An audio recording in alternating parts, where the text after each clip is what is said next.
Good morning, everyone. This is the second class for your new subject, that is basics of econometrics.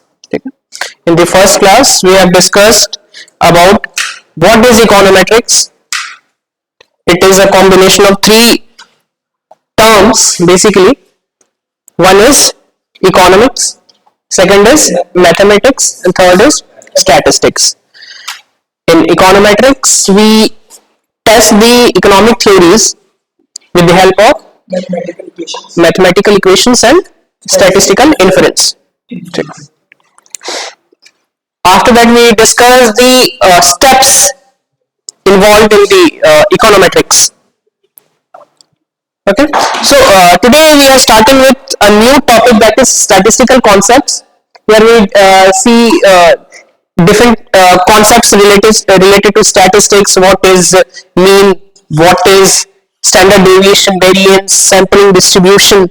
Then we'll see maybe if time permits, we'll do some questions related to Z test, normal distribution, and T test. Okay, starting with no. This is another topic in your first unit only. Okay.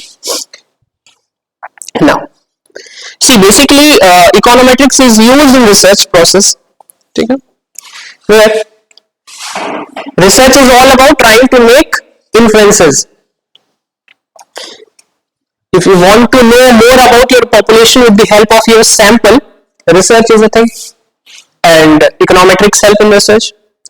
So inferential statistics is that part of statistics where we use the already established data from our descriptive statistics, and we try to estimate the values, okay, that allow researchers to generalize their findings beyond the data collected. हमने जितना data collect किया उससे जो चीजें हम लोग analyse कर पा रहे हैं वो हमारा डिस्क्रिप्टिव स्टैटिस्टिक्स का पार्ट है, लेकिन उसके आगे क्या, ठीक है, वो इन्फ्रेंशियल स्टैटिस्टिक्स से पता चलता है. ठीक है, it is a process of inferences और generalisations of a larger population. हर बार पॉपुलेशन को स्टडी करना is very difficult. It is also not feasible, not advisable. ठीक है, तो हम लोग सैंपल से ही पॉपुलेशन के बारे में पता करते हैं. Statistical inference. स्टैटिस्टिकल इन्फ्रेंस कैसे काम करता है, देखिए. This larger ball denotes the population. ठीक है, पॉपुलेशन का मीन क्या है हमें नहीं पता. ठीक है, क्योंकि पॉपुलेशन बहुत लार्ज हो सकती है. सभी का मीन कैलकुलेट, डेटा कलेक्ट करके उनका मीन कैलकुलेट करना इज वेरी डिफिकल्ट, है ना. हमने क्या किया, हमने पॉपुलेशन से ही एक सैंपल निकाला, उसका मीन कैलकुलेट किया, उससे हमने ये इन्फरेंस लगा लिया कि if the mean of a sample is this, that means population का भी सैंपल इतना होना चाहिए. इतना होगा इज नॉट पॉसिबल, है ना, इतना होना चाहिए. अनदर मेथड उल्टा हो गया. यहां पे हमें सैंपल का पता है, हमारे पास सैंपल ही है ना. यहां पे पॉपुलेशन था, वहां से सैंपल निकाला, यहां पे हमारे पास सैंपल ही है, उससे हमने बता दिया. ठीक है, so what is population, all the elements. ठीक है, and the characteristics of population is called parameters. That means population की मीन, ठीक है, उसके स्टैंडर्ड डेविएशन, ठीक है, प्रोपोर्शन, उसको हम लोग बोलते हैं parameters. On the other hand sample के कैरेक्टरिस्टिक्स को बोलते हैं स्टैटिस्टिक्स. ठीक है, अगर हमने पूरी पॉपुलेशन की स्टडी की, ठीक है, उससे जो हमने डेटा कलेक्ट किया, उस डेटा को हम लोग कहेंगे parameter of a population. On the other hand if we have only a small sample, उसके कैरेक्टरिस्टिक्स हमने पता किए, उसको बोलेंगे statistics. Clear, parameter terms use करते हैं और सैंपल के कैरेक्टरिस्टिक्स के लिए statistics. Clear, and how we denote the parameters and statistics. Mean, population के मीन को और the parameter we call it mu, this is mu, MU, mu. On the other hand statistics मतलब sample के mean को x bar, ठीक है. Variance को small S square, this is sigma square, this is sigma square.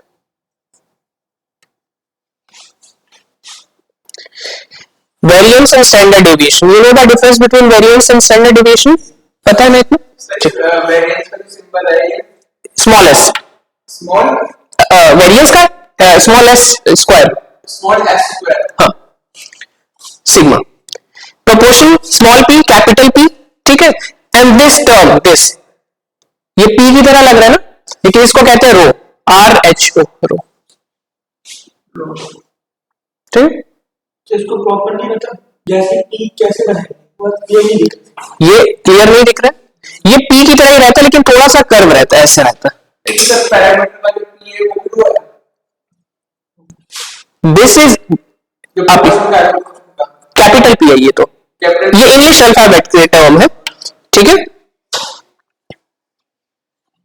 और ये जो रो है, this is not English, this is Greek, ठीक है. ग्रीक वर्ड से हम डिनोट करते हैं, सिग्मा, म्यू, रो, ठीक है. क्लियर है? तो अगर आपके क्वेश्चन में x बार गिवन है, दैट मीन्स वहां से आपको पता चल जाएगा कि ये सैंपल का मीन है, not the population mean. On the other hand mu given है, दैट मीन्स पॉपुलेशन का मीन है. ठीक है. क्लियर? नोट कर लिया? कर लो जल्दी.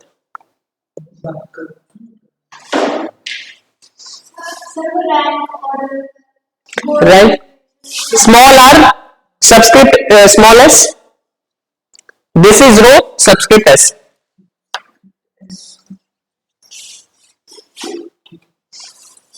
Small n capital N. तो ये इसका मीनिंग क्या होता है, रैंक सारी चीजें बता दूंगा जब आएगा, है ना. कोरिलेशन एक्चुअली दो तरीके के होते हैं जनरली, है ना. जब नंबर स्पीयर्समैन एंड कार्ल पियर्सन, है ना, तो वो वही चीज है. स्पीयर्समैन में रैंक वाला यूज होता है और इसमें कार्ल पियर्सन. कभी कभी सी कोरिलेशन, आप चलिए अब मैं इसको थोड़ा सा समझा ही देता हूं. सपोज दो वेरिएबल है x एंड y, है ना, और ये नंबर में गिवन है, this is 25, this is 11, this is 27, 13, 31, 17, 62, 42 and so on. अब ये दो वेरिएबल्स के बीच का कोरिलेशन अब लोग अगर आइडेंटिफाई करते हैं, we will use Karl Pearson correlation, ठीक है. ये नंबर्स है, ठीक है. On the other hand suppose ये एक्स वाई नंबर्स में ना गिवन होकर के आपको रैंक में गिवन होता, first rank, second rank, third rank, fourth. Suppose there are 2 जजेस, ठीक है, एंड देयर आर 5 पार्टिसिपेंट्स. वो परफॉर्म कर रहे हैं और जज उनको रैंक कर रहे हैं, ठीक है. These are the participant A, B, C, D and E. Okay, and suppose judge X ranked them like this, and second judge ranked them like this.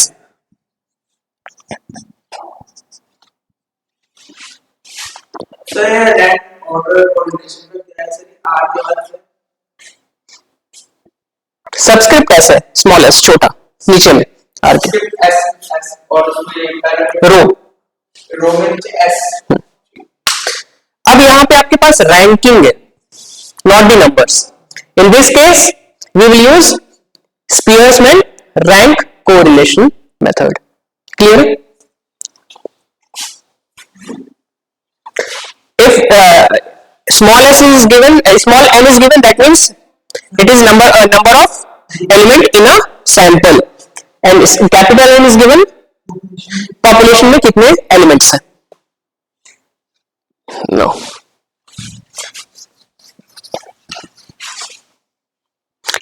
Basics थोड़े से पता होते हैं तो इजी हो जाती हैं चीजें. Now estimate and estimator. Estimate का मीनिंग क्या होता है? What do mean by estimate? To predict something. किसी चीज की वैल्यू फाइंड आउट करना, एस्टिमेट करना, है ना. आप सिंपल एक बजट लो ना. अभी एक 2-3 दिन पहले बजट आया, इंटरिम बजट आया. उसमें हम लोग क्या करते हैं? Budget is an annual statement, है ना, जो कि फ्यूचर में जो हम लोग को जो रेवेन्यू मिलने वाला है और जो हम लोग एक्सपेंसेस करने वाले हैं उसको एक टेबल के फॉर्म में हम लोग प्रेजेंट करते हैं. हमें कैसे पता कि हमको आने वाले साल में इतना रेवेन्यू मिलेगा और हम इतना खर्च करेंगे? एग्जैक्टली तो नहीं पता ना. We estimate. ठीक है. एस्टिमेट का मीनिंग क्या होता है? Estimate is a number computed by using the data collected from a sample. अब इसको ऐसे समझो. Suppose in your class there are 100 students. ठीक है. लेकिन मैंने क्या किया, 10 स्टूडेंट्स का एक सैंपल कलेक्ट किया. तो उनके मैंने एवरेज वेट को कैलकुलेट किया और उनके एवरेज वेट से मैंने ये एस्टिमेट कर लिया कि पूरी क्लास का एवरेज वेट इतना होगा. एस्टिमेट. ठीक है. मैं क्या किया, हमने एक नंबर कंप्यूट किया by using data collect from a sample. This is called estimate. Estimator क्या होता है? Formula use to compute an estimate, है ना. मेथड यूज्ड, वेरिएबल यूज्ड, है ना. हमने क्या वेरिएबल्स यूज किए, क्या मेथड यूज किया, कौन सा टेस्ट यूज किया? Estimator.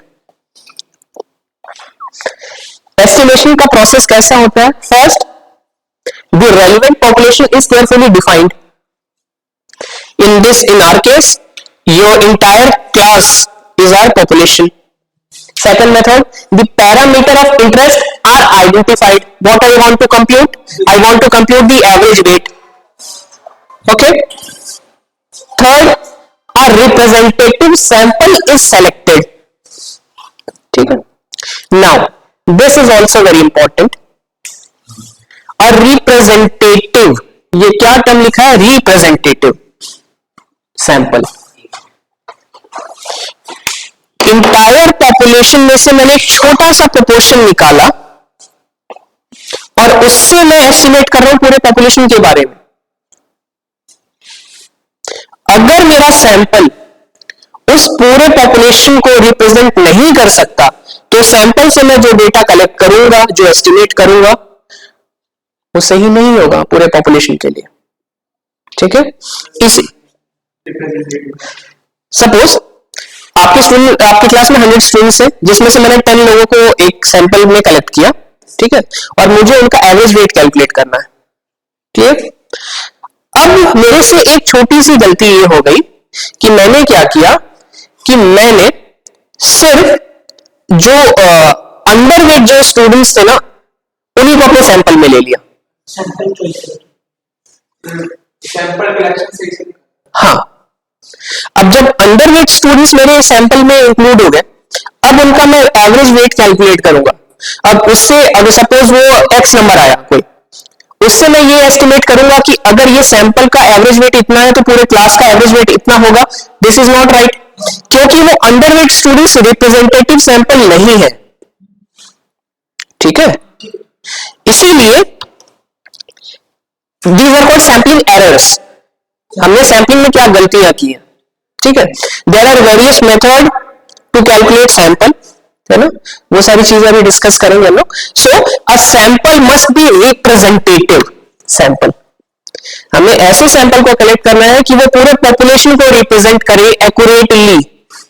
Although it is not possible कि वो सैंपल पूरे पॉपुलेशन को 100% एक्यूरेटली मेजर कर ले या रिप्रेजेंट कर ले, लेकिन हम लोग जितना करीब जा सके उस 100% मार्क के उतना बेटर है. ठीक है. फर्स्ट स्टेप इज पॉपुलेशन को केयरफुली डिफाइन कर रहे हैं. सेकेंड मेथड, हमें कौन सा पैरामीटर कैलकुलेट करना है वो हमने आइडेंटिफाई कर लिया. Second, sample select, third sample select कर लिया. Then fourth, data are collected from all members of the sample. अब मैं वो जो 10 students I have selected in my sample, I will collect the data from them. Clear. After that, sample statistics that serve as estimate Sample statistics that serve as estimate is computed from the data collected. My objective was to measure or calculate the average weight of your class. For that, I have selected 10 students. I have collected their average weight from that. ठीक है, उससे मैंने क्या estimate किया, उनका average weight. ठीक है. Then six, the population parameter is estimated using sample statistics.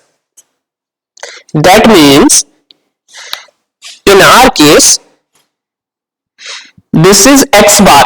X bar is denoting what? Mean of the data observation. Mean of the sample. Mean of sample. है ना? 10 students का average weight was 55 kg, and I wanted to calculate the average weight of entire class. ठीक है, हमें ये पता करना था. The population parameter are estimated using sample statistics. हमने इसको estimate किया using this. ठीक है, we have calculated here using x bar. Sir दोनों में डिफरेंस क्या है? अभी तो बताया था पॉपुलेशन का x ये लिखा था नहीं, वो तो बता देता आपको पॉपुलेशन का वो पैरामीटर का. सर इन दोनों के उसमें कैसे आप इन दोनों के बीच में क्या डिफरेंस है? हाँ सर. अब देखो, there are 100 students in your classroom. What I want to calculate their average weight, but I have selected only 10 students. ठीक है, I have calculated their average weight. ये पूरा आपका क्लासरूम है और मैंने ये सैंपल लिया और इनका एवरेज वेट कैलकुलेट कर लिया, which is 55 kg. This is x bar, mean of the sample. ठीक है, from this I want to calculate the average weight of population. उसकी वजह से हम पूरे पॉपुलेशन उसको एस्टिमेट करना है ना, because it is very difficult to calculate the parameter every time, है ना. सपोज आपकी क्लासरूम में 100 की जगह 1000 स्टूडेंट्स होते तो कितना डिफिकल्ट होता. अगर 10,000 स्टूडेंट्स होते तो कितना डिफिकल्ट होता. क्लियर, समझ में आ रहा. That is why we use sampling and statistics, है ना. एक छोटे से प्रोपोर्शन से हम पूरे इंटायर पॉपुलेशन को मेजर कर रहे हैं. This is statistics. This is why we study statistics. Is it clear? This is the process of estimation. हम लोग एस्टिमेट कैसे करते हैं? सैंपल के डेटा से, सैंपल का जो हमने कैलकुलेट किया डेटा, उससे हम पूरे पॉपुलेशन के बारे में पता करते हैं. This is estimation. ज्यादा क्लियर है? नाउ रिप्रेजेंटेटिव सैंपल, है ना. अब इस पे बात करते हैं.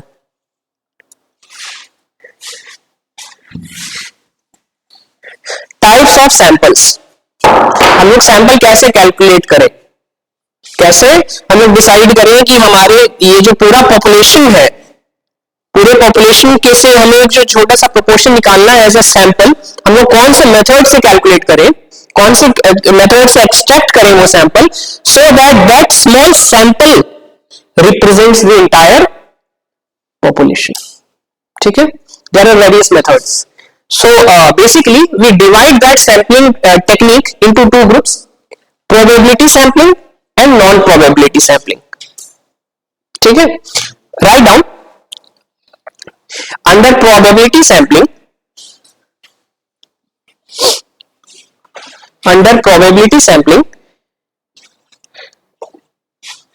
every element of the population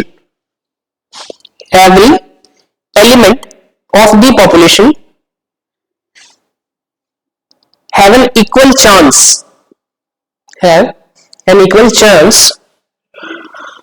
of being selected in a sample.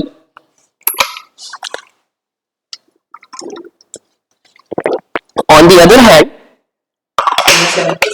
in a sample, yes. On the other hand, non-probability sampling, under non-probability sampling,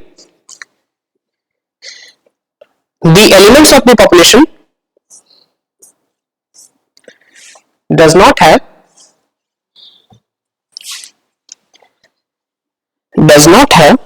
an equal chance of being selected in a sample. does not have An equal chance of being selected in a sample. Now coming to the term probability, you can call it chance, probability or chance. What is the listen, what is the probability that today will rain? आज बारिश होगी, इसकी क्या probability है? 50-50, या तो बारिश होगी या तो नहीं होगी. Clear? What is the probability when you toss a coin? Heads आएगा, 50-50. ठीक है, 50-50 क्यों है चांस? बिकॉज हमारे पास दो ही आउटकम्स है, दो ही पॉसिबल आउटकम्स है. ठीक है, इन अ कॉम्पिटिशन इधर यू विन और lose, only two possibilities are there. तो दोनों की पॉसिबिलिटी क्या होगी? 50-50 होगी. क्लियर? आप लोग जब एग्जाम, कॉम्पिटिटिव एग्जाम देते हो, जहां पे ऑब्जेक्टिव टाइप क्वेश्चंस आते हैं, जहां पे एक क्वेश्चन होता है और 4 ऑप्शंस होते हैं, एमसीक्यूज, वहां पे 4 ऑप्शंस होते हैं. अब आपको सिंपल एक क्वेश्चन पूछा जाए, what is the probability that first answer, first option is correct?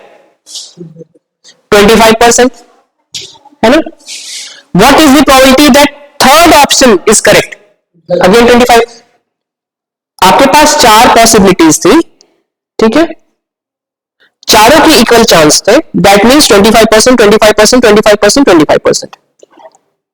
ठीक है, the value of probability lies between 0 to 1. Percentage को अगर डेसिमल्स में हम रिप्रेजेंट करें तो 0 to 1 के बीच में आती है. 0 डिनोट्स नहीं होगा, हेड्स नहीं आएगा. ठीक है, 1 रिप्रेजेंट्स, ठीक है, कि वो ही काम होगा. Clear? So probability, the value of probability lies between 0 to 1, है ना? Now suppose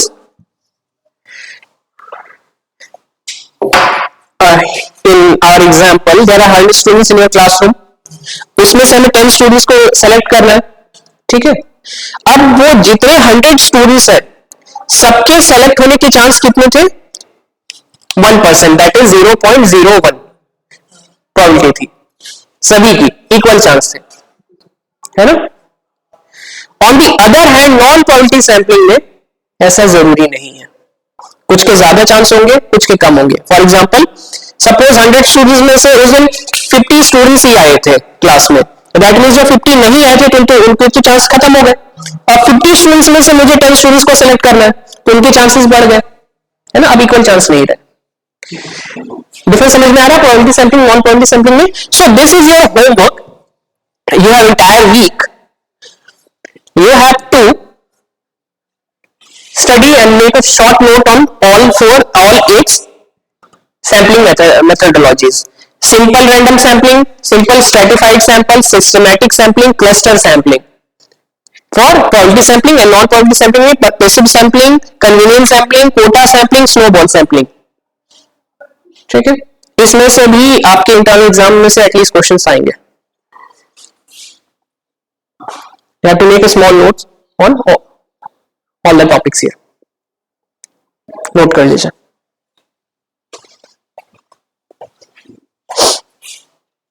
Is this clear? Now, estimation. Estimation क्या होता है? Statistics से पैरामीटर को प्रिडिक्ट करना. ठीक है, estimation is the process of inferring or estimating a population parameter from sample. ठीक है, there are 2 types of estimation: point estimate and interval estimate. Point estimate के केस में हम एक सिंगल नंबर एस्टिमेट करते हैं, है ना, कि आपके एग्जाम्पल में पॉपुलेशन का एवरेज वेट कितना होगा, 55 केजी, 60 केजी, 65 केजी कितना होगा, एक सिंगल नंबर हम लोग एस्टिमेट करते हैं। इंटरवल एस्टिमेशन में एक रेंज को एस्टिमेट करते हैं।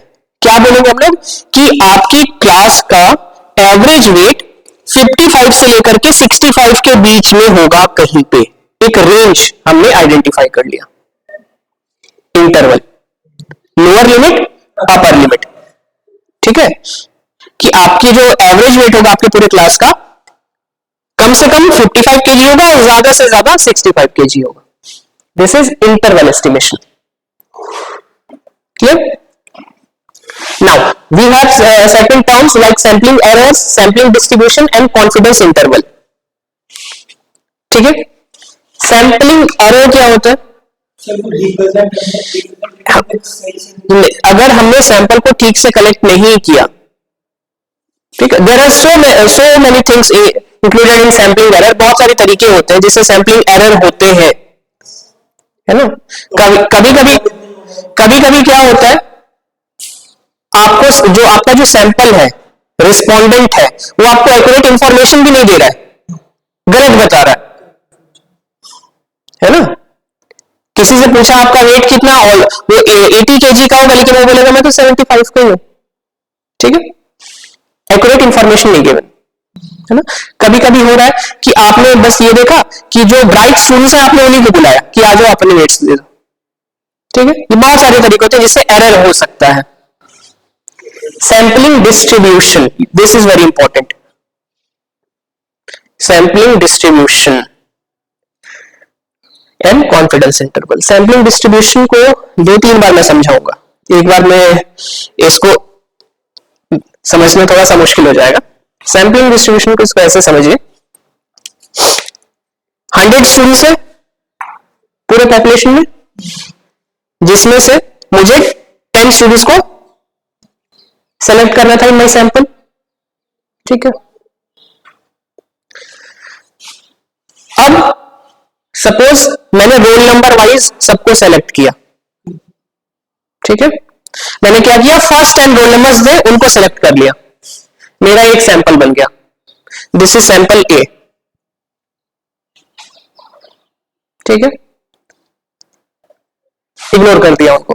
मैंने क्या किया, 11 to 20 के बीच में थे उनको सेलेक्ट कर लिया, वो भी 10 स्टूडेंट्स ही होंगे, सैंपल बी, ठीक है। अब मैंने क्या किया, उनको भी इग्नोर कर दिया। अब तीसरा कोई सैंपल उठाया, फ्रॉम 21 to 30 10 स्टूडेंट्स है, सैंपल सी, उनको भी इग्नोर कर दिया। अगेन 31 to 40 10 स्टूडेंट्स है, सैंपल डी। ऐसे मेरे पास हजारों कॉम्बिनेशन बन सकते हैं सैंपल्स के, बन सकते हैं। सैंपल ए जो था उसका जब मैंने एवरेज वेट मेजर किया तो it comes to be 55.5 KG, ठीक है।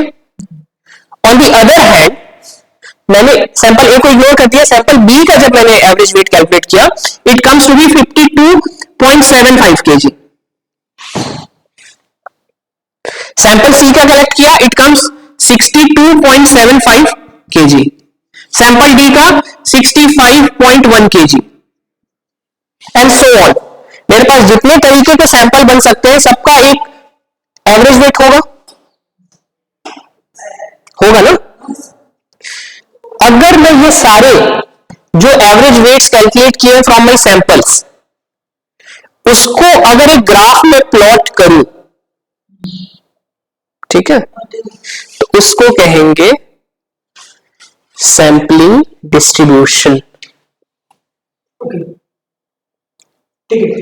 क्लियर? मतलब sir different type of samples के हमने एवरेज वेट निकालने के ग्राफ में करने से सैंपल डिस्ट्रीब्यूशन होगा, ठीक है। इसको अभी और भी हम लोग इसको अच्छे से डिस्कस करेंगे, ये समझ में आ रहा है। And then confidence interval. जब हमने उस सैंपलिंग डिस्ट्रीब्यूशन को ग्राफ में प्लॉट किया ग्राफ में प्लॉट किया तो हमने एक चीज देखी कि जो सबसे मिनिमम जो वेट था सैंपल का वो था 55 केजी और जो मैक्सिमम वेट जो था वो था 65 केजी। तो ये हमारे पास इंटरवल आ गया, lower limit of the interval, upper limit of the interval.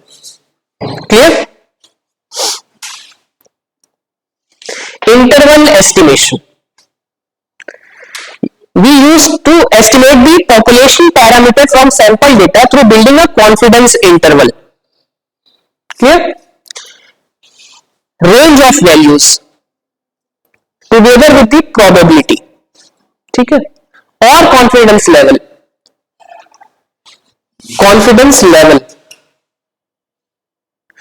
मैं 100% श्योर हूं कि इस बार का वर्ल्ड कप इंडिया जीतेगी, माई कॉन्फिडेंस लेवल। दूसरे ने बोला नहीं यार मैं 95% श्योर हूं, 5% कुछ और भी हो सकता है। किसी ने बोला मैं 90% श्योर हूं, बाकी तो पता नहीं।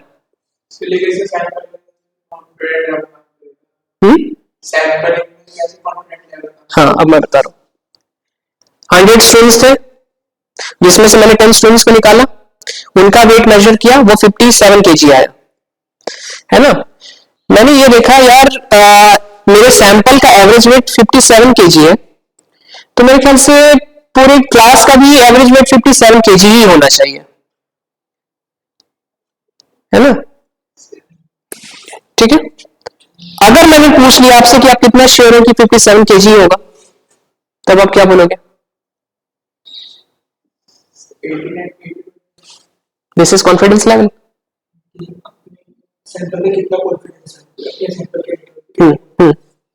ठीक है, कि आपने जो सैंपलिंग से जो स्टैटिस्टिक्स जो वैल्यूज कैलकुलेट की है, क्या वो आपके पॉपुलेशन को रिप्रेजेंट कर रहा है? कितना परसेंट श्योर है आप? This is confidence level. जितना बड़ा सैंपल का साइज होगा उतना कॉन्फिडेंस लेवल।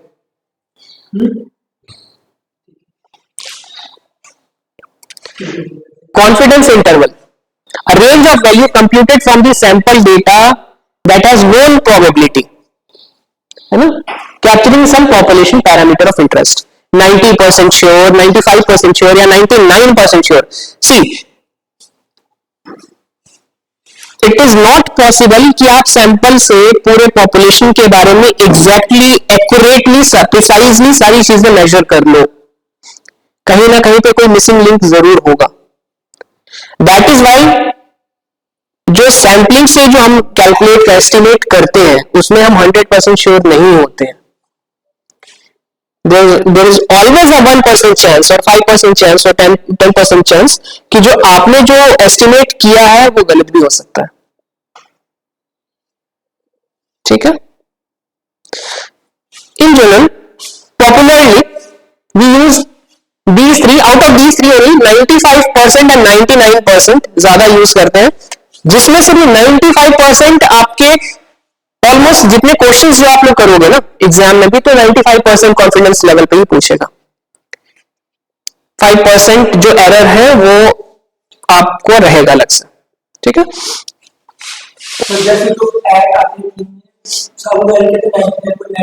एग्जैक्टली, है ना। सो ये 90%, 95% या 99% क्या इंडिकेट कर रहा है? इट इज इंडिकेटिंग दैट 90 या 95 या 99 आउट ऑफ 100 इंटरवल्स आपका जो स्टैटिस्टिकल डेटा है वो रिप्रेजेंट कर रहा है आपके पॉपुलेशन पैरामीटर्स को। ठीक है,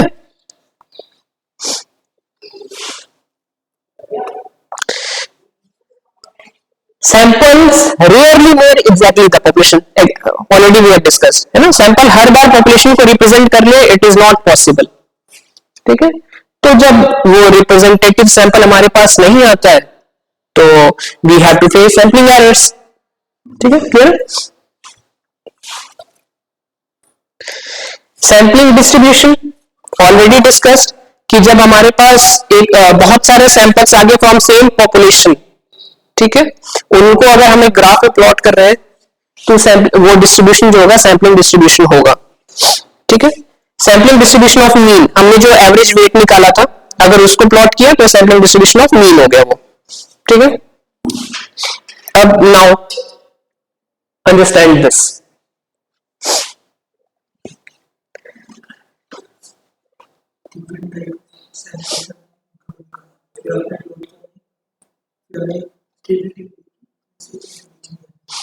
Figure A, this one, this is new population का है ना, कि स्कोर जो है यहां से लेकर के यहां तक लाई कर रहा है. ठीक है, इसमें से इस पॉपुलेशन में से हमने दो लोगों को सेलेक्ट किया, एन स्मॉल एन इज 2, है ना.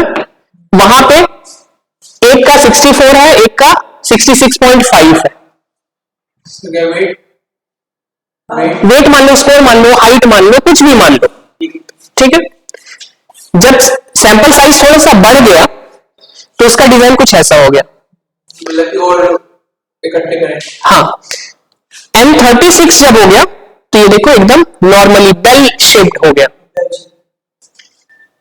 ठीक है, जैसे जैसे सैंपल का साइज इंक्रीज होता जाएगा ना, तो जो सैंपलिंग डिस्ट्रीब्यूशन है वो नॉर्मल होता जाएगा. सैंपलिंग डिस्ट्रीब्यूशन, जो सैंपल्स के जो डेटा हमारे पास है वो नॉर्मल होता जाएगा.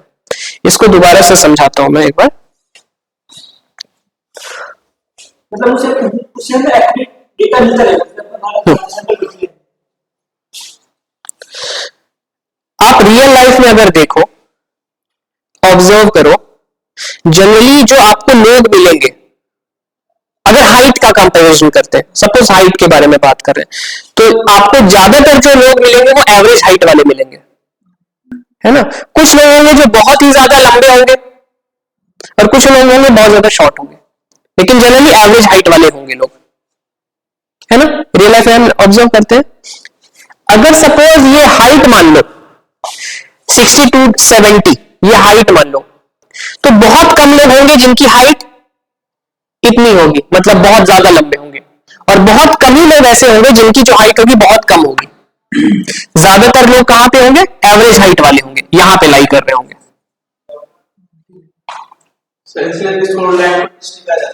हाँ, इसलिए इसको टेस्ट नहीं करा जाता.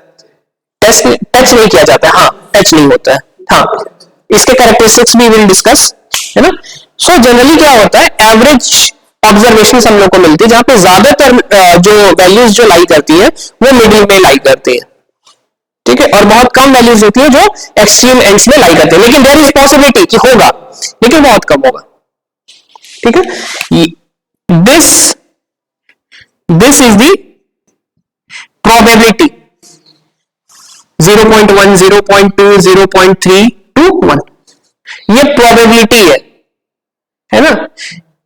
कितने परसेंट चांस है कि जो आपने जो ऑब्जर्वेशन लिया उसकी जो हाइट है वो 7 फुट होगी, बहुत कम होगी, है ना. प्रोबेबिलिटी कितनी है, 10%, है ना.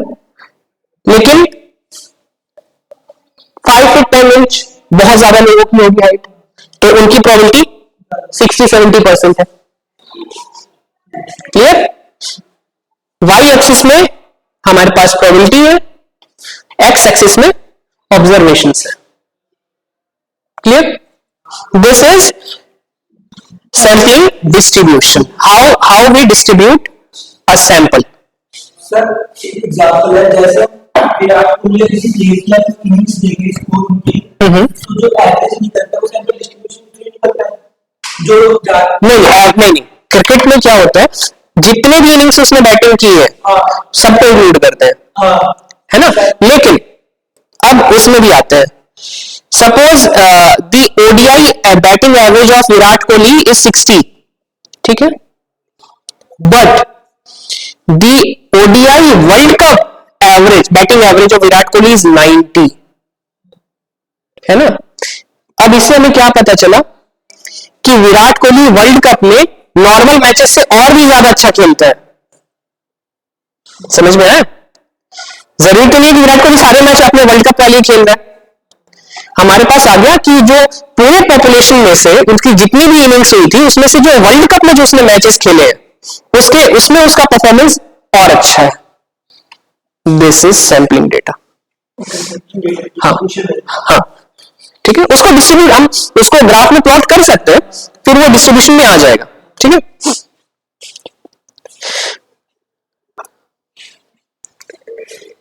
यूजिंग दिस नॉर्मल डिस्ट्रीब्यूशन, है ना, वी हैव सेंट्रल, अच्छा इसमें एक कुछ और चीज में हम कर लेते हैं फिर पहले।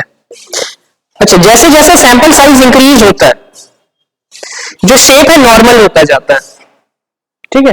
तो ये जो नॉर्मल डिस्ट्रीब्यूशन है, इसको, ये जो बेल शेप कर्व है ना, इसको कहते हैं normal distribution. There are certain characteristics of this normal distribution. Right down, a normal distribution,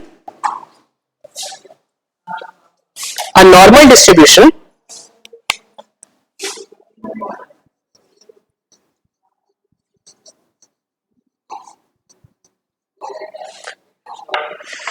is bell shaped,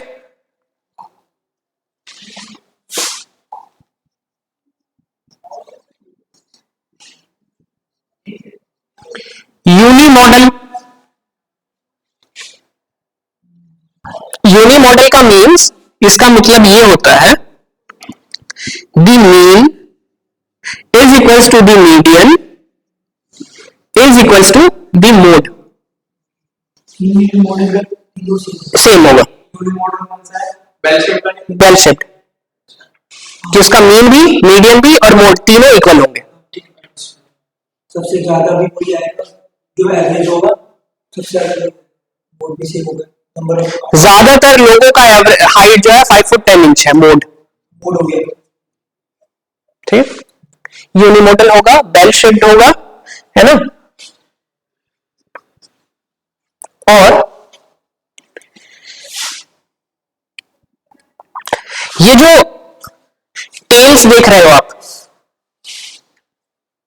ये इंफिनिटी तक एक्सटेंड होगा।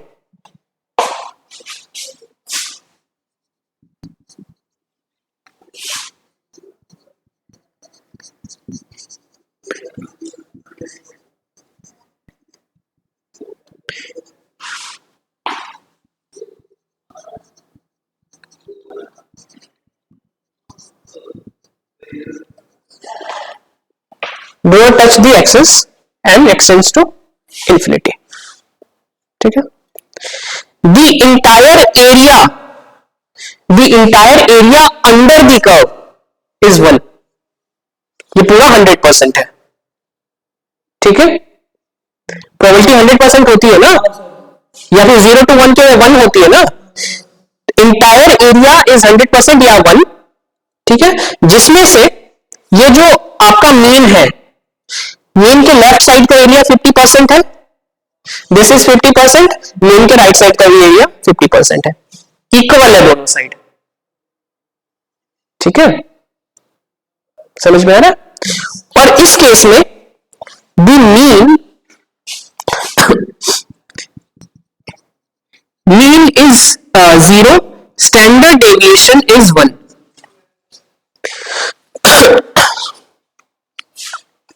Mean is 0, standard deviation is 1, ये इसका बेसिक कैरेक्टरिस्टिक्स है। क्लियर?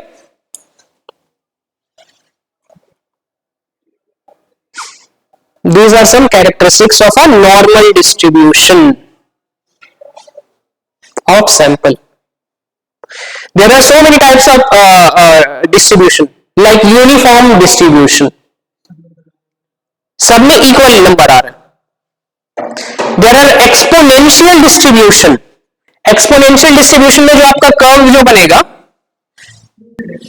ऐसा बनेगा, ऐसा, ठीक है।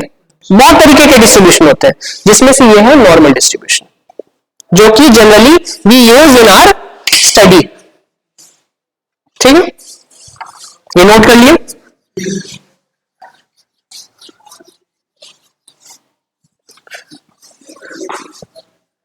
चलिए, now coming to a very important concept called central limit theorem, ठीक है। Central limit theorem, it states, simple ऐसे समझ लो, even if you are not normal, your average is normal. अब इसको ऐसे समझो आप, ये जो एग्जाम्पल था वो वाला फर्स्ट वाला फिगर देखिए, जहां पे हमारा सैंपल साइज 2 था उसका शेप देखिए, जब 4 हुआ तो उसका शेप देखिए, और जब 36 हो गया तो उसका शेप देखिए। Can we call this as a normal distribution? Can we call this as a normal distribution? But we can call this as a normal distribution because the sample size is large. ठीक है, तो जब sample size large हो जाता है तो जो sample का डिस्ट्रीब्यूशन होता है वो नॉर्मल हो जाता है। पॉपुलेशन जैसा भी हो, पॉपुलेशन के बारे में हमें कुछ नहीं पता, even if you do not know anything about your population, अगर आपका सैंपल साइज बड़ा है then its distribution is normal। ठीक है, this is what central limit theorem। write the first line of 30 or more, है ना।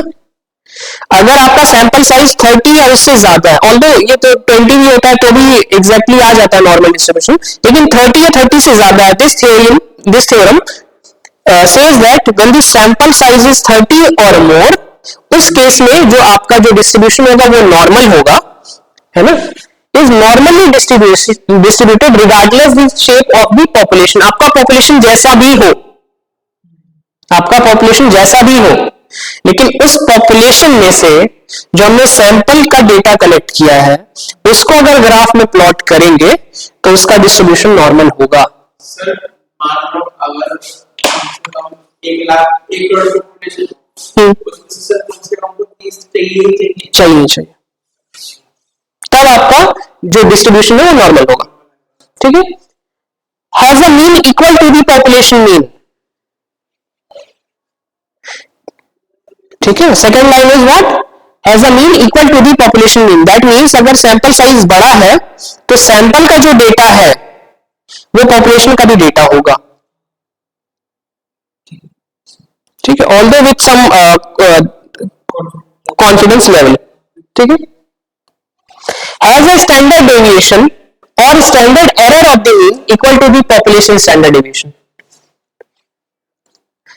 पॉपुलेशन का जो वेरिएंस है, स्टैंडर्ड डेविएशन है, सैंपल का भी उतना ही होगा। This is what central limit theorem. This is very very important.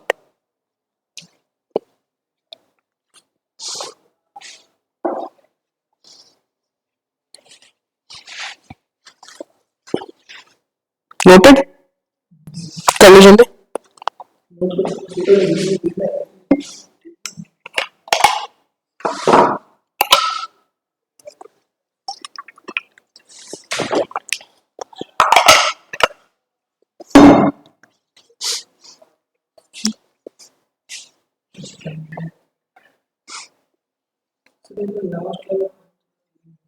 Has a standard deviation mean equals to the population standard deviation divided by the square root of the sample size divided by the square root of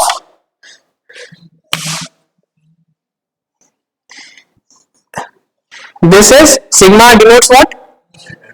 Standard deviation upon under root n। ठीक है, divided by the square root of sample size. N से small n से represent करते हैं, है ना। चलिए,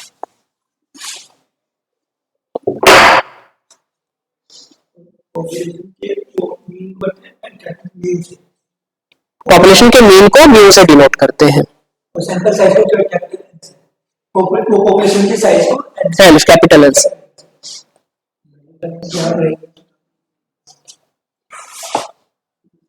ये जब आप क्वेश्चंस प्रैक्टिस करोगे तो याद हो जाएंगी ये चीजें। It's not that difficult.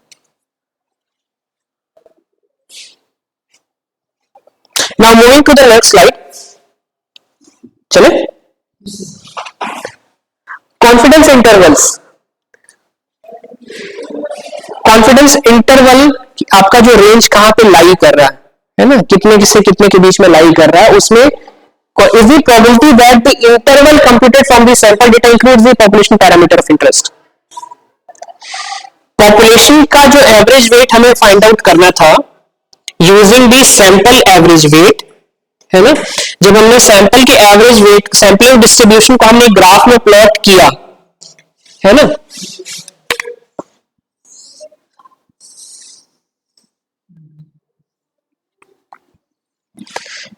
हमें हमने 10 द सैंपल साइज वाज 10, लेकिन हमारे पास ऑप्शन थे ना कि हम ये वाला सैंपल लें या फिर ये वाला सैंपल लें या फिर ये वाला सैंपल लें, हमारे पास तो बहुत सारे ऑप्शन थे। इसको ऐसे समझो, दिस वाज द पॉपुलेशन, इस पॉपुलेशन में से हमें छोटा सा सैंपल निकालना था, तो हमारे पास ऑप्शन था ना कि ये वाला सैंपल ले, ये वाला सैंपल, ऐसे हम कोई भी एरिया से सैंपल ले सकते हैं, एक्सट्रैक्ट कर सकते हैं, है ना, वी हैव दी ऑप्शन। अब ये जितने भी सैंपल्स थे,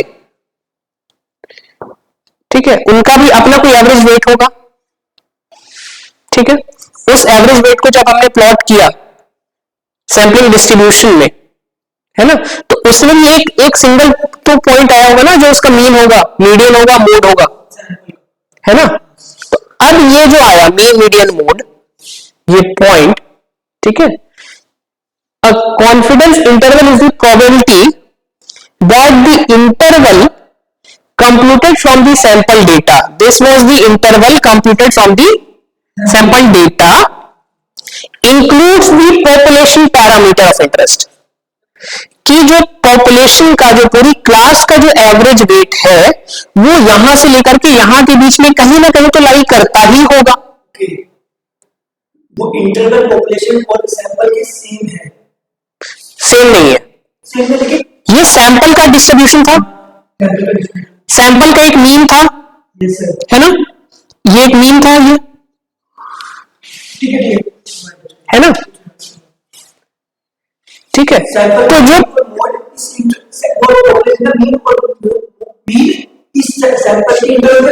कहीं ना कहीं लाई करता होगा, यहां से लेकर के यहां तक कहीं ना कहीं लाई करता होगा, जरूरी नहीं कि यही हो, क्या पता जो पॉपुलेशन का वेट है वो यहां पे हो या फिर यहां पे हो, लेकिन ये फिक्स है कि वो यहां से लेकर के यहां तक नहीं लाई करता होगा, इधर 1 स्टैंडर्ड डेविएशन, 2 स्टैंडर्ड डेविएशन या 3 स्टैंडर्ड डेविएशन, है ना, लेकिन इतने में ही लाई करता होगा।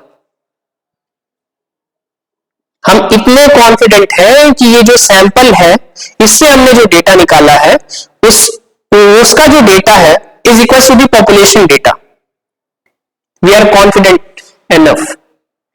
हमने एक रेंज बता दी कि यहां से लेकर के यहां तक का है डिस्ट्रीब्यूशन, इसमें कहीं ना कहीं तो लाई करता ही होगा, this is interval, confidence interval, clear.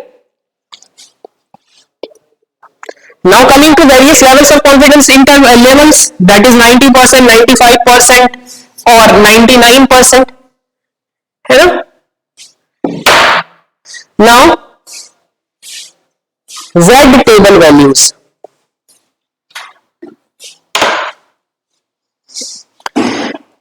पहली लाइन क्या लिखी हुई है, when population standard deviation is known use Z table, when population standard deviation is not known use T table, ठीक है। now these two terms Z table, T table, F table, these are the distribution, जो normal distribution जो curve बनाया था ना, जो curve बनाया था वो बहुत सारे तरीके के बन सकते हैं, एक होता है Z डिस्ट्रीब्यूशन, ठीक है।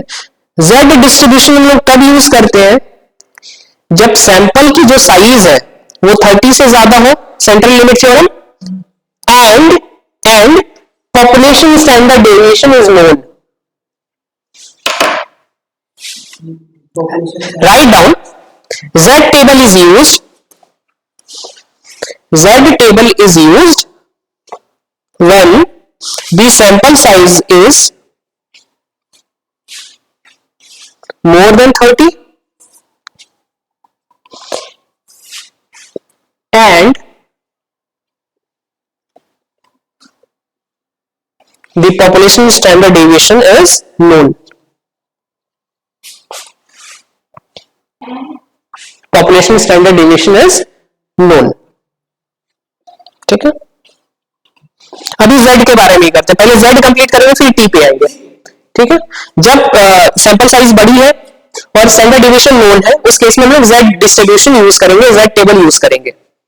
z टेबल में सी अभी हमने क्या बताया था कि इधर 90% या 95% या 99% ये तीन इंटरवल लेते हैं जनरली, है ना. तो उसकी वैल्यूज ऑलरेडी यहाँ पे देखिए. फॉर 95% कॉन्फिडेंस इंटरवल, है ना, mean plus minus 1.96 standard error of the mean. ये वैल्यू याद कर लीजिएगा. 95% के केस में प्लस माइनस 1.96, 99% के केस में mean plus minus 2.58 standard deviation. ठीक है, ये वैल्यूज थोड़ी सी याद रहनी चाहिए. 1.96 और 2.58 स्टैंडर्ड एरर कि इसके बीच में लाई करेगा. अब ये क्या है 1.96 और 2.58, इसको भी समझ लेते हैं. ठीक है, ये देखिए plus minus 95% confidence interval. Sir एक बार पीछे स्क्रीन पर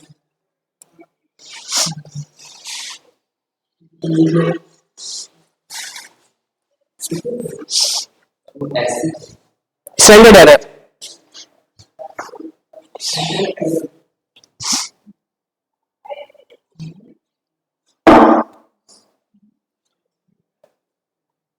Noted? Now 95% confidence interval. What we said? Mean plus minus 1.96. This is the mean. यहां से लेके प्लस 1.96 यहां तक और माइनस 1.96 यहां तक.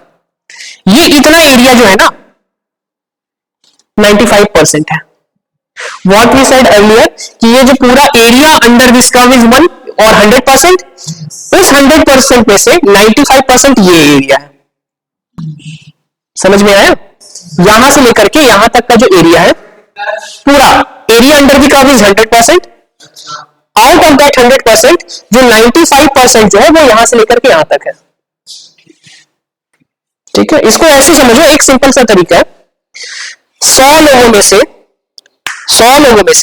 95 लोगों का जो वेट है, 100 लोगों में से 95% का जो वेट है वो यहां से लेकर के यहां तक में लाई कर रहा होगा. ठीक है, and in case of 99% minus 2.58 plus 2.58, ये पूरा जो एरिया है ये 99% है. इसका मतलब ये है कि हमने सैंपल कलेक्ट कर रहा है, हाँ, पूरा कवर कर रहा है. हाँ, ऑलमोस्ट पूरा 99% कवर कर लिया, उसने 95% कवर कर लिया. ठीक है, एक चीज ध्यान रखो, स्टैटिस्टिक्स से हम लोग एस्टिमेट करते हैं, प्रिडिक्ट करते हैं. जरूरी नहीं है कि आपका प्रिडिक्शन हमेशा सही हो, है ना. इसीलिए 95% या 99% इज द कॉन्फिडेंस लेवल, है ना, कि हम लोग बोलते हैं कि हाँ 95% मैं श्योर हूं कि मैं टॉप करूंगा, या 99% श्योर हूं कि वो टॉप करेगी. ठीक है, 96 जनरली पूछते नहीं है, 95% और 99% ही पूछते हैं. उस पर भी आएंगे हम लोग, है ना, कितने परसेंट पे करना वो भी आएंगे. वो टेबल एक होता है, उसमें मैं बता दूंगा सर. हाँ, वो टेबल. अच्छा ठीक है, मैं इसके आपको एक काम दूंगा एक और. ठीक है, होमवर्क तो नोट कर लिया था, एक और काम दूंगा. चलिए, effects of sample size.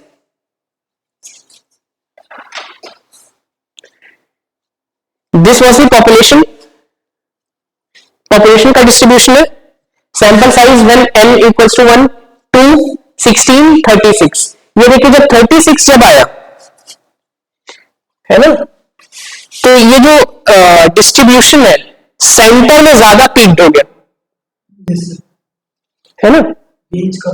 Range कम होती गई, क्योंकि जैसे जैसे आपका सैंपल साइज इंक्रीज होगा आपकी प्रिडिक्शन लेवल इंप्रूव होती जाएगी, तो आप एक्यूरेटली मेजर कर पाओगे, है ना.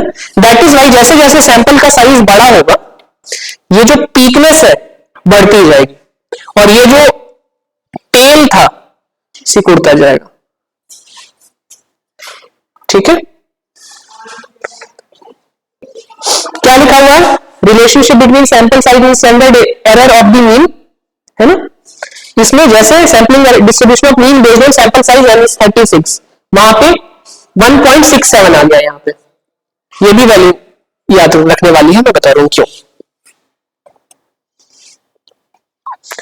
How we construct confidence interval, आप जो पूछ रहे थे ना कैसे आएगा, कितना परसेंट आएगा, कैसे आता है। कंप्यूट दी सैंपल स्टैटिस्टिक्स, हमने जो सैंपल कलेक्ट किया था उसका हमने डेटा कलेक्ट कर लिया, मीन कैलकुलेट कर लिया सपोज, ठीक है। Compute the standard error of the mean, वो जो मीन है किस रेंज, कितना उसका स्प्रेड है, वो हमने मेजर कर लिया।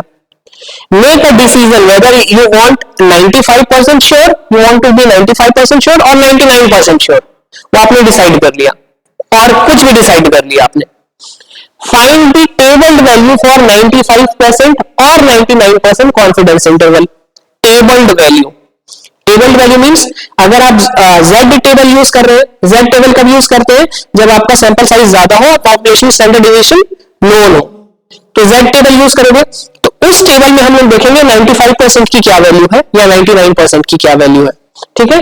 Multiply standard error of the mean by the tabled value, then from interval by adding and subtracting calculated value to and from the mean. वो जो था ना प्लस 1.96 एंड माइनस 1.96, वो चीज है। अब वो क्या है, 95% या 99% टेबल्ड वैल्यू क्या है। दिस इज द टेबल, ये पूरा टेबल है, ठीक है। टेबल में जो 95% था उसकी वैल्यू क्या थी, 1.96। ऊपर से देखिए 0.0 से स्टार्ट हुआ, 0.1, 0.2, 3, 4, 5, 6 मिनट, 1.9 यहां तक आ गए।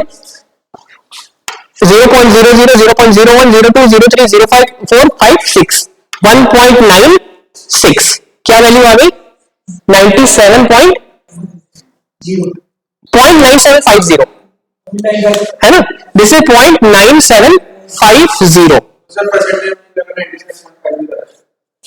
दैट मीन्स इस पूरे टेबल में से ये जो इलाका है वो कितना रिप्रेजेंट कर रहा है, ठीक है।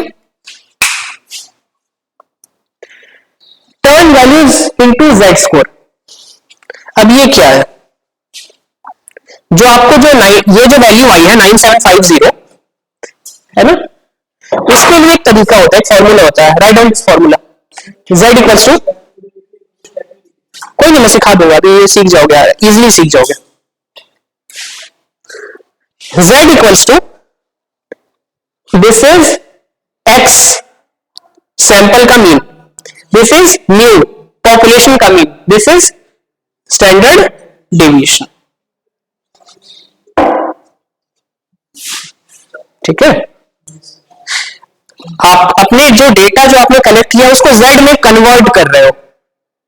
जैसे आप ये समझ दो टेम्परेचर को डिग्री सेल्सियस से फ़ारेनहाइट में कन्वर्ट करते हैं ना, है ना, उसी तरीके से X वैल्यू को Z में कन्वर्ट करने का ये फॉर्मूला है।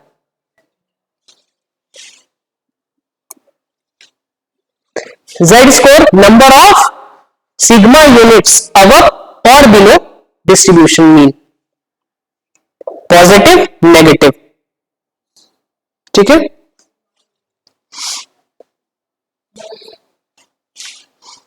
सर जो ये plus minus 1.96 above and below.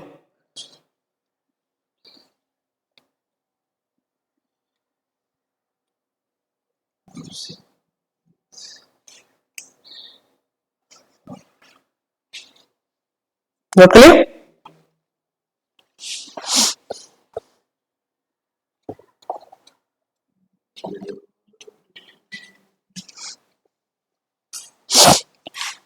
सी ये बेसिक्स आप लोग अगर समझ जाओगे ना तो बाकी के जो चीजें वो बहुत इजीली समझ जाओगे। जो जितने टेस्ट जो है ना बाकी काई स्क्वायर या रिग्रेशन या कोरिलेशन या एनीथिंग या ऑटो कोरिलेशन है ना, मल्टीकोलिनैरिटी, ये सारी बहुत छोटी छोटी चीजें अगर बेसिक्स आप लोग को समझ में आता है तो, ठीक है। फॉर एग्जाम्पल आपका जो सैंपल का जो वैल्यू है मीन है वो 40 है, और जो पॉपुलेशन है उसका मीन 39 है, और स्टैंडर्ड डेविएशन 2 है, उस केस में z की वैल्यू क्या होगी? Mean of the sample minus mu, that is mean of the population upon standard deviation. तो z की वैल्यू क्या हुई? 0. फ्रॉम x क्या रिप्रेजेंट करता है? सैंपल की वैल्यू। कैपिटल N क्या रिप्रेजेंट करता है? पॉपुलेशन की वैल्यू। पॉपुलेशन की वैल्यू क्या है? मीन 39 है और उसका स्टैंडर्ड डेविएशन 2 है, और आपको ये भी गिवन है कि जो सैंपल है उसका जो मीन है वो 40 है। सैंपल का मीन 40, पॉपुलेशन का मीन 39। ठीक है, तो z वैल्यू कैसे कैलकुलेट होगी? x से 40 माइनस 39 अपॉन 2 विच इज 0.5। ये z वैल्यू आ गई। और जब z वैल्यू आ गई तो जो z टेबल था यहां पे, ये जो टेबल था इसमें हम लोग वैल्यू देखेंगे 0.5 की वैल्यू, z इक्वल टू 0.5 आया, तो वैल्यू देखेंगे हम लोग। ठीक है,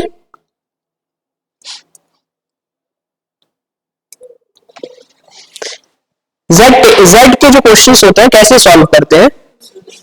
सर एक बार पीछे बताना, 0.5 आएगा, तो 0.5 आएगा, यहाँ पर 0.5 है, टेबल नंबर 0.5, 0.0, हाँ 0.5 0 देखेंगे। हम लोग को समझ में प्रॉब्लम क्या, हम लोग को क्या ऑब्जेक्टिव है वो पता चल गया। उस ऑब्जेक्टिव से हम लोग z स्कोर फाइंड आउट करेंगे। ठीक है, वो टेबल में देखेंगे, एक वो ग्राफ बनाएंगे, ये ग्राफ बनाएंगे। ठीक है, अनस्टैंडर्डाइज, इसका क्या मतलब होता है? z की वैल्यू को अगर x में कन्वर्ट करना हो तो हमने x की वैल्यू को z में कन्वर्ट किया था प्रीवियस फॉर्मूला से। अगर z वैल्यू गिवन है उसमें से अगर x निकालना है तो this is the formula, right down. See आप ये जो फॉर्मूला था z equals to x minus mu upon sigma था, आप ये इसको यहां पे ले गए। ठीक है, मल्टीप्लाई हो गया है ना, और ये जो म्यू था ये प्लस हो गया, तो ये फॉर्मूला बन गया है ना। इसे भी नोट कर लो।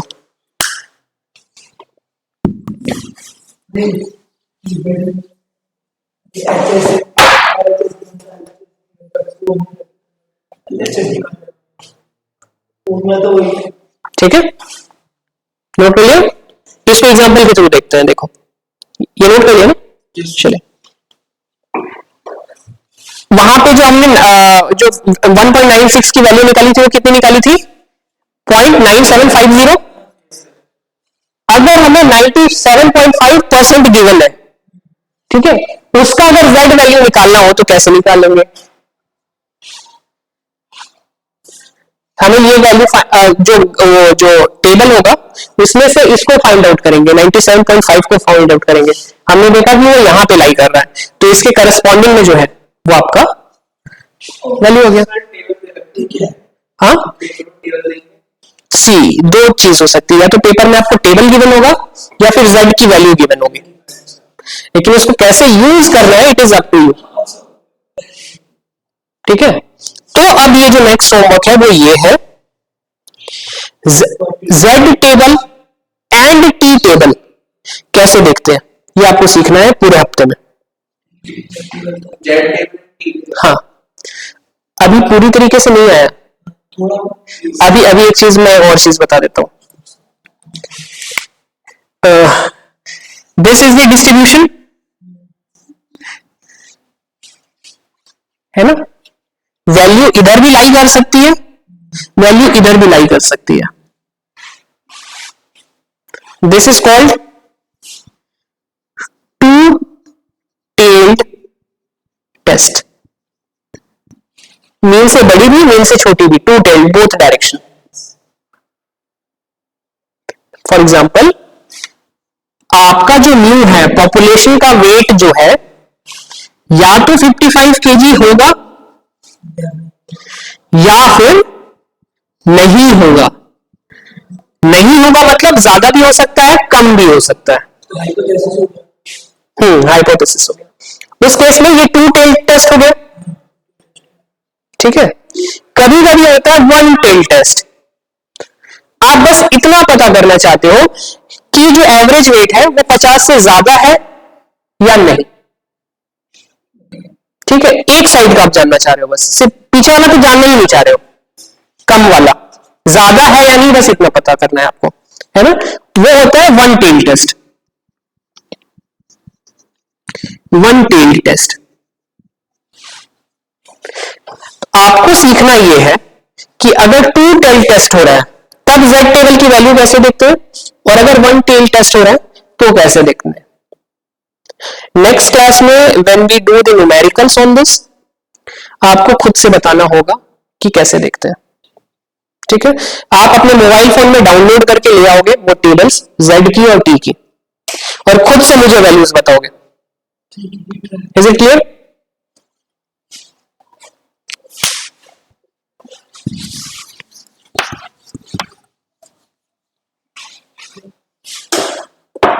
With this, we are done with our presentation. One more thing, normal distribution.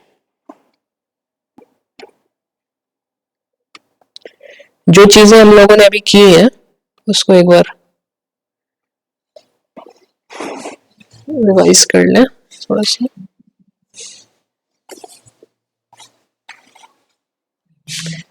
Basic statistics में ये सारी चीजें पढ़ी होंगी आप लोगों ने, measure of central tendency, measure of dispersion,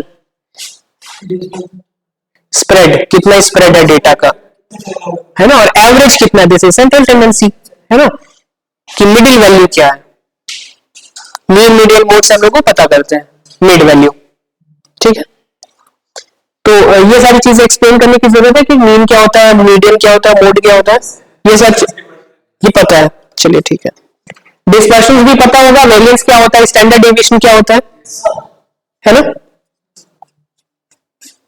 the shape of distribution, ये जो हमने ग्राफ बनाया था ना, ये नॉर्मल डिस्ट्रीब्यूशन का ये जो ग्राफ बनाया था, the shape of distribution refers to symmetry और लैक ऑफ स्क्यूनेस। बता देता हूं, ये वाला ग्राफ देखो और ये वाला ग्राफ देखो, ये स्क्यूड है, एक तरफ झुका हुआ, this is normal, this is skewed. It's peakness, peakness का मतलब एक ये वाला ग्राफ देखिए और एक ये वाला ग्राफ देखिए, ये पीक है ज्यादा, ये कम शैलो है, ठीक है। सिमेट्री दैट मीन्स दोनों साइड की जो वैल्यू है 50% है, और इट्स पीकनेस, ठीक। पिगनेस को कुर्टोसिस भी बोलते हैं, कुर्टोसिस, ठीक है। कभी कभी जो डेटा होता है या डिस्ट्रीब्यूशन होता है वो पॉजिटिवली स्क्यूड होता है या कभी कभी नेगेटिवली स्क्यूड होता है। तो जब पॉजिटिवली स्क्यूड होगा आपका डेटा, है ना, if the right tail is longer, right tailed longer, that means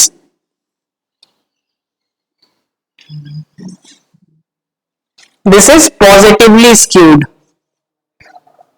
ये right tailed है ना, ये हाँ। इस केस में क्या होगा, सबसे बड़ा होगा मीन, उससे छोटा होगा मीडियन, देन मोड। ये जो वैल्यू होगी this will be a mean,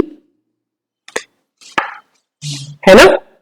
mean से छोटा होगा मीडियन और मीडियन से छोटा होगा mode. On the other hand negatively skewed में लेफ्ट टेल जो होगा ये उल्टा बन जाएगा, लेफ्ट वाला लंबा हो जाएगा टेल, राइट वाला छोटा हो जाएगा। उस केस में mode is greater than median and median is greater than mean.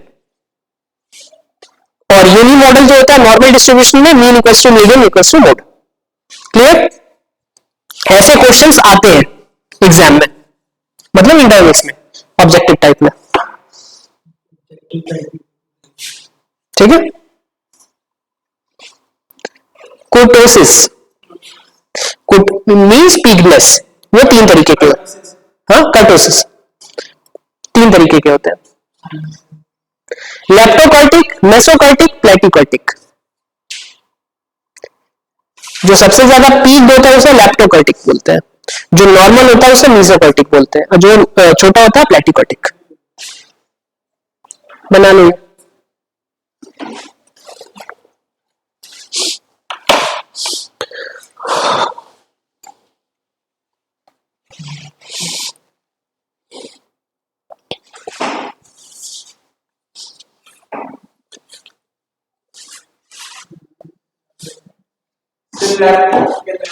लैप्टोकर्टिक, मीसोकर्टिक, प्लेटिकर्टिक।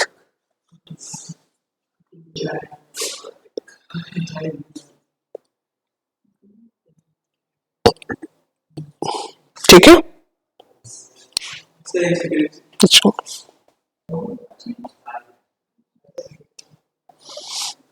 Sir ये लैप्टोकर्टिक बताते क्या है कि वो इतना पीक्ड है, रेंज कम है लैप्टो में, जो स्प्रेड जो है वो कम है, ज्यादा वैल्यूज मिडिल में लाई कर रहे हैं। इंटरवल कम है इसका। हाँ, सर ज्यादा बेटर से लैपटॉप ज्यादा बेटर होना चाहिए तो मीन्स मतलब कि तीनों में से ज्यादा बेटर तो बेटर भाई बेटर अब आप ये कैसे डिसाइड करोगे कि एवरेज वेट 55 ही अच्छा होगा, 56 अच्छा नहीं होगा? तो बस डाटा का श्योरिटी का डाटा का कॉन्फिडेंस लेवल ज्यादा होगा, कॉन्फिडेंस लेवल ज्यादा होगा, स्प्रेड कम होगा। स्प्रेड कम होगा तो सर कॉन्फिडेंस लेवल ज्यादा होगा कि इसी में लाइक करेगा। हाँ, तो स्प्रेड कम हो उसका इंटरवल कम हो तो उसी में कॉन्फिडेंस में ज्यादा होगा, इसी में लाइक करेगा। पॉपुलेशन का इसी में लाइक करेगा, कॉन्फिडेंस लेवल हाई होगा। हाथ बेटर से वैसे ही बना वो लाइक करेगा। ओके, स्टॉप स्टॉप स्टॉप, ये सब डिबेट थोड़ा इजी समझ आएगा। चलो ये सब पढ़ो, read this. Random variable is variable whose values are associated with some probability of being observed. Randomly किसी को सेलेक्ट कर लिया, लेकिन there is certain chance कि उसकी सिलेक्शन हुआ है ना, प्रोबेबिलिटी एसोसिएट होती है। और जो नॉर्मल डिस्ट्रीब्यूशन होता है उसमें sum of all the probabilities equals to 1, area under the curve is 1, ठीक है। कॉन्टिन्यूअस प्रोबेबिलिटी डिस्ट्रीब्यूशन और नॉर्मल डिस्ट्रीब्यूशन। अब जो डिस्ट्रीब्यूशन जो होता है ना, बहुत तरीके का होता है, शायद आप लोगों ने पढ़ा होगा, binomial distribution, Poisson distribution, then continuous distribution. ये सारी चीजें पढ़ी होगी आप, है ना। डिस्क्रीट डेटा के केस में बाइनोमियल एंड पॉइजन यूज होता है, कॉन्टिन्यूअस डेटा के केस में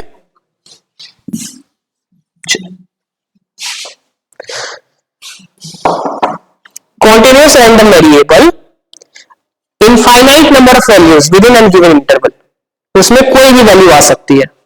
जब टाइप्स ऑफ डेटा में जब हमने किया था ना, 0 to 1 के बीच में कोई भी वैल्यू लाई कर सकती है, कॉन्फिडेंट वो कॉन्टिन्यूअस डेटा होता है वो, ठीक है। तो total area under the curve is 1, same चीज रिपीट हो रही है, कुछ नया नहीं है इसमें। देन बेल शेप होता है, सिमेट्रिकल होता है, और क्या, एक्सटेंड इंडेफिनिटली, दोनों साइड में एक्सटेंड होता है। और ये जो वैल्यूज गिवन है 68.26, ये 95.44 एंड 99.74, ये क्या है, standard deviation, standard deviation 1, 2 and 3 उसकी वैल्यूज है। अगर 1 स्टैंडर्ड डेविएशन है 68.26, ये वाला लाइन नोट कर लो, ये जो है थर्ड पॉइंट, इसे नोट कर लो।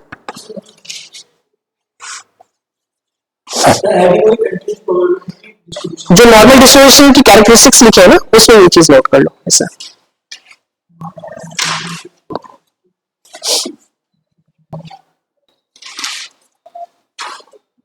We'll wind up this session in 2 or 5 minutes. Note कर लो।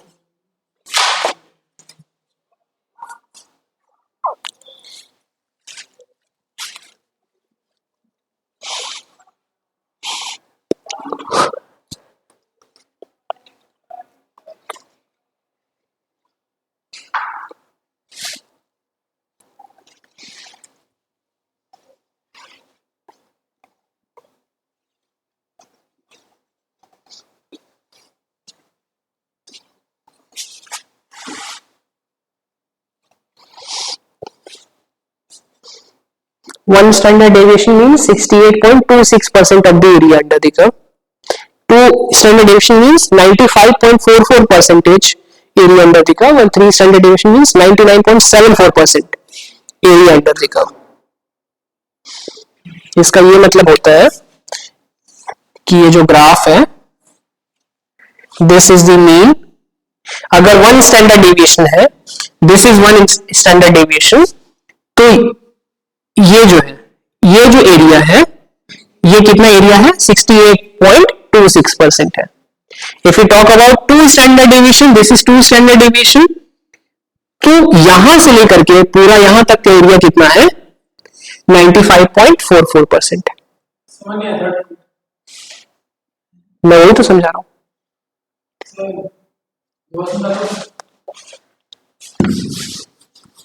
स्टैंडर्ड डेविएशन क्या मेजर करता है? Spread of the data.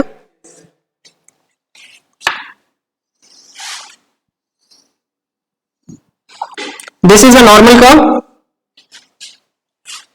ठीक है. स्टैंडर्ड डेविएशन 1 मीन जो डेटा है वो स्प्रेड नहीं है, ज्यादा, बहुत कम स्प्रेड है. Area under the curve is 100%, जिसमें से 1 स्टैंडर्ड डेविएशन, मीन के इधर भी 1 और मीन के उधर भी 1, दिस इज 1 स्टैंडर्ड डेविएशन. ठीक है. ये entire area is 68.26%. Got it. In case of 2 standard deviation, this entire area, ये पूरा एरिया कितना? 95.44%. If include 3 standard deviation, the entire area कितना है? 99.74%. ठीक है. आप समझ में आए? एक टर्म हमेशा एग्जाम में आप देखोगे, PDF. PDF, probability density function, also called probability function. ठीक है. तो कंफ्यूज मत होना, पीडीएफ क्या है.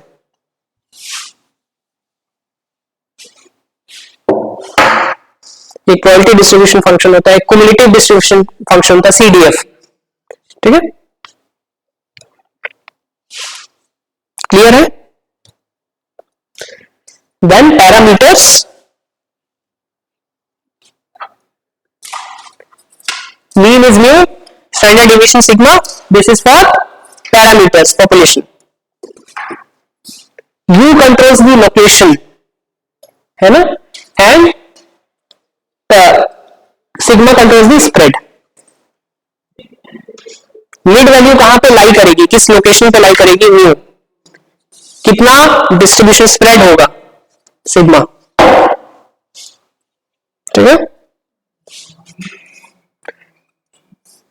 नॉर्मल डेंसिटी डेविएशन जो फंक्शन होता है, या नॉर्मल डिस्ट्रीब्यूशन, उसमें म्यू सेंटर में लाई करेगी. This is spread. ठीक है. 2 types of mean standard deviation. जो प्रोबेबिलिटी डिस्ट्रीब्यूशन फंक्शन होता है उसको ऐसे डिनोट करते हैं, सैंपल का एक्स बार एन स्मॉल एस. सारी चीजें हम कर चुके हैं, है ना. नॉट द सेम थिंग, ये इतना याद रखना होगा आपको. चलिए, अब ये सारी चीजें ना 68, 95, 99.7, 68.26, 99.44 एंड 99.74 डिस्ट्रीब्यूशन, वो देख लेते हैं क्या है. 68% में 1 स्टैंडर्ड डेविएशन प्लस माइनस होगा, इसमें 2 स्टैंडर्ड डेविएशन, इसमें 3 स्टैंडर्ड डेविएशन. क्लियर? चलिए स्टॉप हियर ओनली और आगे चले. ये एग्जांपल, ये सारे एग्जांपल्स बाद में करते हैं, नेक्स्ट क्लास में करेंगे. ठीक है. ये सारी चीजें नेक्स्ट क्लास में करेंगे. एक बार रिवाइज कर लेते हैं. सैंपलिंग डिस्ट्रीब्यूशन में हम लोग क्या करते हैं, जितने भी सैंपल्स हैं उनको प्लॉट करते हैं, and as the size of the sample increases the distribution becomes normal, which is also stated under central limit theorem. ठीक है. एस्टिमेट्स एंड एस्टिमेटर्स क्या होते हैं ये पता चल गया. पॉइंट एस्टिमेट, इंटरवल एस्टिमेट, ये सब ये समझ में आ गया. और क्या हम लोगों ने किया, डिस्ट्रीब्यूशन, सैम्पलिंग डिस्ट्रीब्यूशन। एक तो होता है प्रोबेबिलिटी सैम्पलिंग मेथड होता है, एक नॉन प्रोबेबिलिटी सैम्पलिंग मेथड होता है। प्रोबेबिलिटी सैम्पलिंग में जितने भी एलिमेंट है सबके इक्वल चांस होते हैं सेलेक्ट होने के, नॉन प्रोबेबिलिटी में नहीं होते हैं। ठीक है, उसके जो मेथड्स हैं वो आप लोगों का होमवर्क है। Clear? There is a term called sampling error, जहां पे मिस्टेक्स हो जाती है, ट्रू रिप्रेजेंटेशन नहीं हो पाता है पॉपुलेशन का through the sample, that is called sampling error. ठीक है, then confidence interval, confidence level. ठीक है, सब चीजें। जेड टेबल, जेड वैल्यूज कैसे देखते हैं, टी वाला हम लोग नेक्स्ट क्लास में करेंगे, है ना, तो जेड समझ लेना। टेबल कैसे देखते हैं वो पढ़ के ही आओगे आप लोग, और अपने फोन में डाउनलोड कर लेना वो टेबल्स। क्लियर? चलिए, सर एक और कंस्ट्रक्शन कॉन्फिडेंस इंटरवल स्टैटिस्टिक, वो ये वाला स्लाइड में था या पिछले वाले से? एक मिनट, सर पैनल हाँ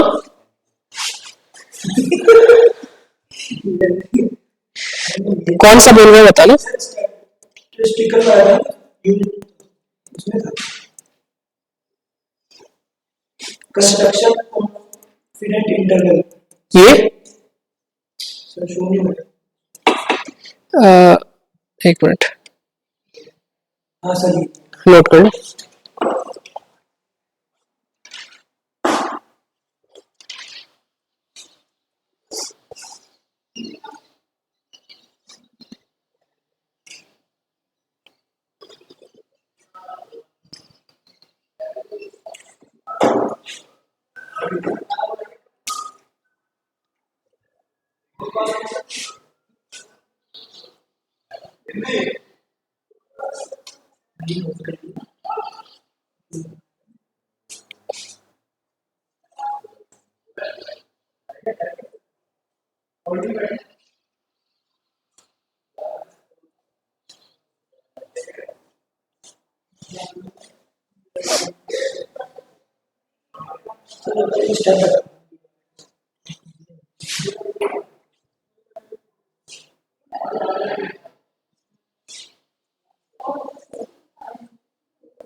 सर इसमें ऐड और लेस करते हैं, तभी आप दोनों साइड के लेवल पे जा पाओगे ना।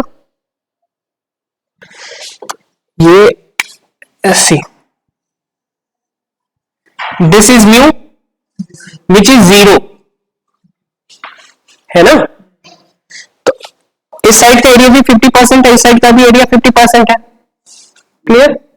तो जब माइनस करेंगे म्यू से जो वैल्यू आएंगे तो लेफ्ट साइड वाली वैल्यू डिनोट करेगी, इस साइड का इंटरवल डिनोट करेगा, और ऐड करेंगे तो राइट साइड वाला डिनोट करेगा। कि हमें पूरा पॉपुलेशन का वो मिल जाए, एक व्यू मिल जाए। अभी लास्ट लाइन आपने जो पढ़ी ना कि sample statistics and population parameter are not the same, है ना, तो बस वो इसीलिए आप एक रेंज डिफाइन करते हो कि जो हमने सैंपल से जो कलेक्ट किया है डेटा, क्या वो रिप्रेजेंट कर पा रहा है आपके पॉपुलेशन को, कितने परसेंट श्योर है आप। This is probability and statistics. Clear? So economic theories जो आप लोगों ने आज तक पढ़ रखी है ना, उसके इक्वेशंस भी बना रखे होंगे, है ना, अब उनको हम लोग स्टैटिस्टिकली चेक करेंगे। This is econometrics. Clear? Anything else? चलिए, आप एंड्रॉइड में क्या है, इसमें वायरस वगैरह तो नहीं है, लेके आइए।